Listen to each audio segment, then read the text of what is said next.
Well, if you are among those of us who hear the word tablet and still think of a painkiller first, you probably aren't an iPad owner, and we have some catching up to do. 15 million people know all about it, though, and many of them were anxiously waiting for today and the sequel. Apple has now unveiled the highly anticipated iPad 2. A-News reporter Andrew Johnson checks it out. He shows us what's new and what Island computer geeks have to say. Good morning. Forget the iPad 2. An appearance by the man behind it was enough to satisfy this crowd. He can't stay away from a big launch like this. He lives for these things. Cancer survivor and liver transplant recipient Steve Jobs took a medical leave of absence in January, but returned in game shape to walk the audience through the new iPad right down to its magnetic cover. It even automatically, instantly wakes up the iPad from sleep when you open it, and automatically puts the iPad to sleep when you close it.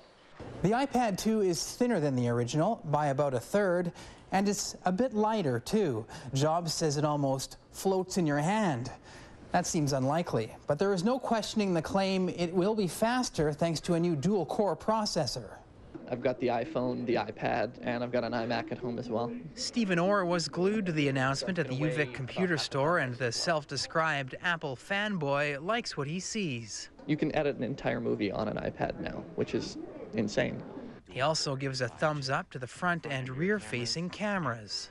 FaceTime is just Apple's version of a phone call. They just want you to be able to see who you're talking to. But the guy plugging away nearby in front of a PC isn't feeling the buzz. It's somewhat amusing watching these people get excited over what is just a new product. Bacon admits he likes a few of the iPad's new features, but only a few. The thinner design doesn't really strike me as particularly important.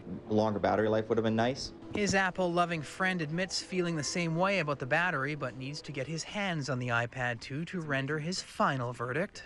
Overall, it's hard to see the negatives of it without playing with it. For Canadians, that time will come March 25th for the same price as the original iPad, starting at $459. At UVic, Andrew Johnson, A-News.